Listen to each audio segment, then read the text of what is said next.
Hello everyone, welcome to my YouTube channel. जैसा कि मैंने प्रीवियस वीडियो में 30 बिजनेस आइडियाज के बारे में बताया था, जिनमें से एक था क्लाउड किचन। और ये बिजनेस ऐसा है जो स्मार्ट और आज के टाइम में बहुत फास्ट ग्रो कर रहा है, और ऑनेस्टली बोलूं तो फ्यूचर में और भी ज़्यादा पावरफुल होने वाला है। बहुत लोग रेस्टोरेंट खोलना चाहते हैं, लेकिन प्रॉब्लम ये होती है कि रेस्टोरेंट खोलने के लिए लाखों रुपए चाहिए होता है, एक्सपेंसिव इंटीरियर चाहिए होता है, स्टाफ चाहिए होती है, बड़ा स्पेस चाहिए होता है, एसी, टेबल्स, चेयर्स, डेकोरेशन, और फिर भी गारंटी नहीं कि कस्टमर उतना आएगा या नहीं। लेकिन क्लाउड किचन ने पूरा गेम चेंज कर दिया है। अब आप बिना बड़ा रेस्टोरेंट खोले भी फूड बिजनेस स्टार्ट कर सकते हो और घर बैठे ऑनलाइन ऑर्डर से पैसा कमा सकते हो। और सबसे इंटरेस्टिंग बात, आज के टाइम में लोग खाना खाने से ज्यादा ऑर्डर करना पसंद करते हैं। आदमी ऑफिस में है तो ऑर्डर, घर में लेजी फील कर रहा है तो ऑर्डर, रात में क्राइविंग हुई तो ऑर्डर। मतलब इंसान की आदत बन चुकी है ऑनलाइन फूड ऑर्डर करने की, और इसी हैबिट ने क्लाउड किचन बिजनेस को एक गोल्ड माइन बना दिया है। अब सिंपल लैंग्वेज में समझो, क्लाउड किचन होता क्या है। क्लाउड किचन बेसिकली एक ऐसा किचन होता है जहां सिर्फ फूड प्रिपेयर होता है, कस्टमर आके बैठता नहीं, मतलब कोई डाइनिंग नहीं, कोई फैंसी रेस्टोरेंट सेटअप नहीं। आपका पूरा बिजनेस ऑनलाइन एप्स के थ्रू चलता है, जैसे जोमेटो और स्विगी। कस्टमर ऐप ओपन करता है, फूड ऑर्डर करता है, ऑर्डर आपके किचन में आता है, आप फूड प्रिपेयर करते हो, पैक करते हो और डिलीवरी बॉय कस्टमर तक पहुंचा देता है। बस इतना सिंपल मॉडल है।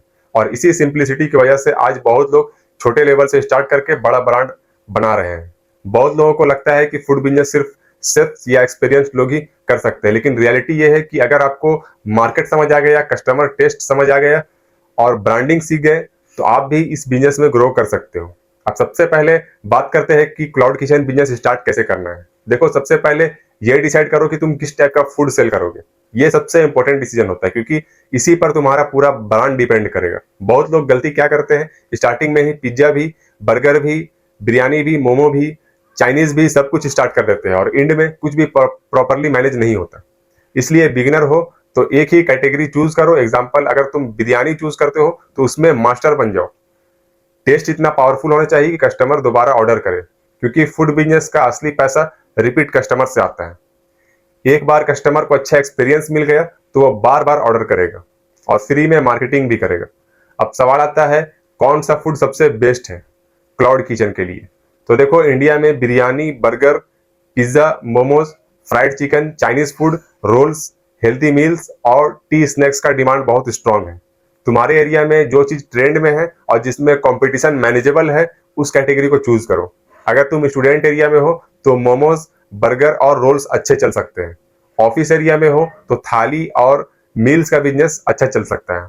अब लोकेशन की बात करें तो देखो क्लाउड किचन में एक्सपेंसिव मेन रोड में शॉप लेने की जरूरत नहीं है, क्योंकि कस्टमर तुम्हारा रेस्टोरेंट देखने नहीं आ रहा है, उसको सिर्फ फूड चाहिए। इसलिए तुम थोड़ा अंदर एरिया में भी किचन सेटअप कर सकते हो और रेंट बचा सकते हो।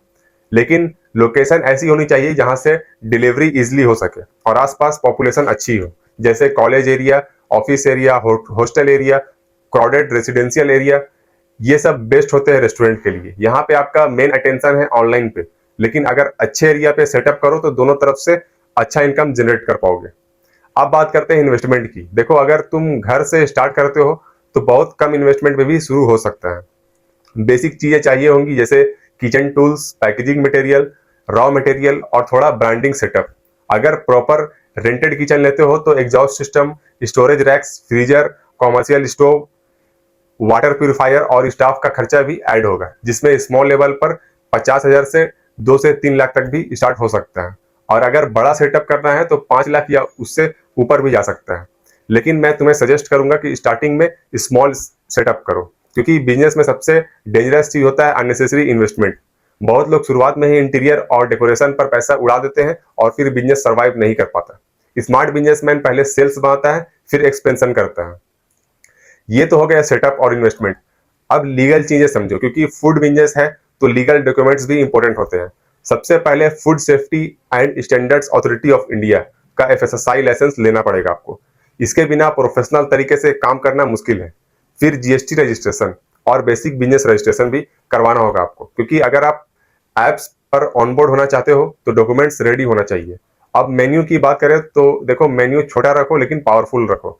आज के टाइम में कस्टमर को 100 आइटम्स नहीं चाहिए, उनको क्वालिटी चाहिए। अगर तुम 5 चीजें भी बेच रहे हो लेकिन टेस्ट और प्रेजेंटेशन जबरदस्त है तो बिजनेस ग्रो करेगा। अब सबसे इंपॉर्टेंट पार्ट आता है एप्स पर फूड लिस्टिंग का, जिसके लिए आपको जोमेटो पार्टनर और स्विगी पार्टनर पर रजिस्ट्रेशन करना होगा। वहां आप डॉक्यूमेंट सबमिट करोगे, किचन वेरिफिकेशन होगा और फिर आपका ब्रांड लाइव हो जाएगा। आपको ऑर्डर्स आएंगे, आप ऑर्डर रिसीव करोगे, फूड रेडी करोगे, डिलीवरी बॉय आएगा और आपसे ऑर्डर पिक करके कस्टमर को डिलीवर कर देगा। आई होप कि आपको क्लियर हो गया होगा क्लाउड किचन क्या है और ये बिजनेस कैसे काम करता है। मिलते हैं नेक्स्ट वीडियो में। Thank you so much for your attention.